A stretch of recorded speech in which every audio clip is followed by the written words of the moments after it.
Assalamualaikum warahmatullahi wabarakatuh. Alhamdulillah wassalatu wassalamu ala rasulillah Nabina Muhammadin sallallahu alaihi wasallam wa ala alihi wa sahbihi wa mawala. Wa qala Allah ta'ala fil Qur'anil Karim, ya ayyuhalladzina amanu taqullah wa takum nafsum ma qaddamat liqad wa taqullah innallaha khabirum bima ta'malun. Amma ba'du. Alhamdulillah, selamat malam para sedulur-sedulur yang saya cintai dan semoga dicintai oleh Allah Subhanahu wa taala. Marilah kita bersyukur atas kehadirat Allah Subhanahu wa taala yang telah melimpahkan rahmat dan kasih sayangnya kepada kita semua sehingga kita bisa berkumpul di malam hari ini. Tak lupa sholawat dan salam kita curahkan kepada Nabi Muhammad SAW yang telah melepaskan manusia dari jurang kejahilian menuju pengabdian kepada Allah Subhanahu wa taala. Para seluruh YouTube, jadi Allah Subhanahu wa taala berfirman di Al-Qur'anul Karim, tepatnya di surat Al-Kahfi ayat 103 sampai dengan 104 yang bunyinya sebagai berikut. Bismillahirrahmanirrahim. Qul hal nunabiukum bil akhsarina amala alladzina dhalla sa'yukum fil hayatid dunya wa yahsabuna annahum yuhsinuna amal.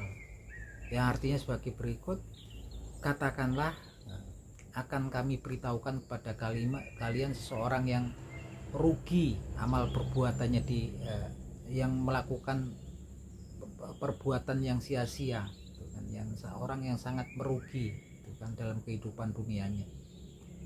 Alladzina dhalla sa'yukum fil hayati dunya.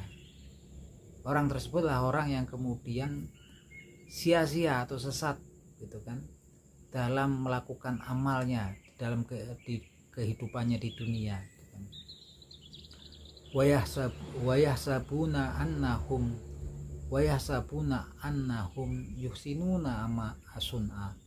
Mereka mengira bahwasanya mereka mendapatkan telah melakukan sebaik-baik amal perbuatan. Nah ini teman-teman, kalau kita lihat daripada konstruksi ayat ini orang yang paling rugi dalam kehidupannya adalah orang yang kemudian melakukan amal perbuatan yang sia-sia yang sesat dan atau sia-sia dalam kehidupannya di dunia. Mereka mengira bahwasanya mereka telah melakukan sebaik-baik amal perbuatan. Nah ini teman-teman, artinya di sini akan ada orang-orang yang sebetulnya mereka beramal, amalnya itu sangat rugi Mereka padahal di sini mereka melakukan sebaik-baik amal perbuatan. Mereka mengira mereka melakukan sebaik-baik amal perbuatan. Tapi justru diberitakan oleh Allah Subhanahu wa taala ini adalah orang-orang yang kemudian mengalami kerugian. Kenapa itu bilang mengalami kerugian? Kalau menurut saya sendiri ini ya, gimana gak rugi itu teman-teman? Ini dipastikanlah orang-orang yang kemudian berusaha untuk melakukan sebaik-baik amal perbuatan, tapi orang-orang yang sesat melakukan seperti kita melakukan amalan yang tidak ada sunnahnya, tidak dicontohkan oleh Nabi Muhammad SAW, melakukan amalan yang niatannya sebetulnya untuk hal-hal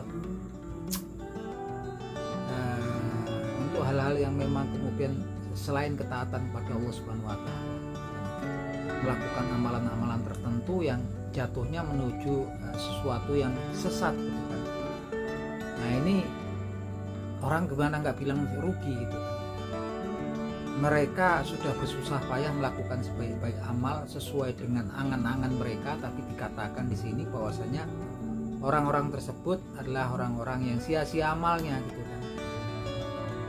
Ambillah contoh, kemudian kita bandingkan dengan pelaku kejahatan seperti seorang koruptor atau seorang pezina, seorang koruptor dalam kehidupannya di dunia dia melakukan kejahatan korupsi uang. Dan itu termasuk gulul ya, harta yang haram dan tentunya akan merugikan kehidupan di akhirat. Tapi paling tidak orang-orang ini sudah menikmati ya hasil kejahatannya di dunia. Begitupun seorang pezina, walaupun zina itu sebagai dosa besar dan akan mendapatkan hukuman yang sangat berat dan merupakan membahayakan pelakunya di kehidupan akhiratnya, tapi paling tidak pelaku zina itu sempat menikmati kejahatannya di dunia. Tapi kemudian kalau kita bandingkan, ini ada orang-orang yang sudah berusaha melakukan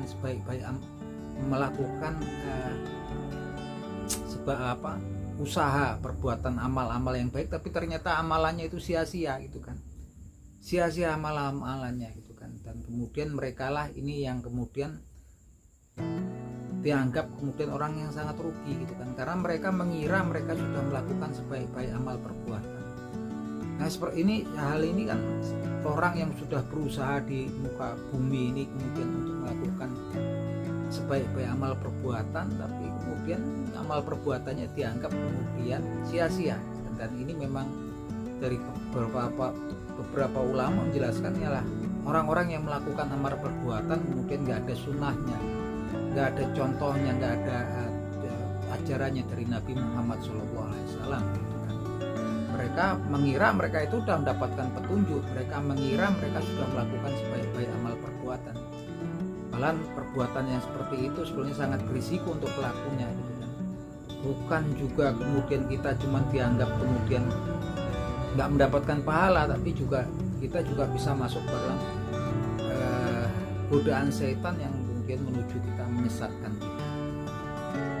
Oleh karena itu teman-teman, saya anjurkan ketika kemudian kita berusaha untuk menuju keimanan kepada Allah Subhanahu wa taala, bukan sekedar kemudian menjalankan ritual kebiasaan ibadah kita. Yang penting kan saya sholat, yang penting kan saya ibadah gitu kan. Tanpa keilmuan dan tanpa pemahaman tentang apa? Pemahaman tentang firman-Nya Allah Subhanahu wa taala di Al-Qur'an Karim dan juga hadis-hadis daripada Nabi Muhammad SAW yang menjadi suri tauladan umat manusia di muka bumi. Karena memang kalau kemudian kita asal-asalan melakukan amalan-amalan yang kita kira baik menurut akal pikiran kita, menurut logika kita, tapi kemudian kita melenceng, nggak mengikuti jalur yang kemudian diajarkan oleh Nabi Muhammad SAW, ditakutkan kemudian kita menjadi orang yang sesat gitu kan. Ditakutkan kemudian amal perbuatan kita sia-sia dan kita kemudian masuk menjadi orang yang sangat rugi amal perbuatan. Nah ini seperti ini sangat penting bagi kita, dan kita sebagai seorang muslim tentunya literatur kita, literasi kita ataupun referensi kita adalah Al-Quranul Karim dan hadisnya Nabi Muhammad SAW. Oke teman-teman, ini aja obrolan kita di malam hari ini, semoga bermanfaat. Akhir kata, wabillahi taufik wal hidayah. Wassalamualaikum warahmatullahi wabarakatuh.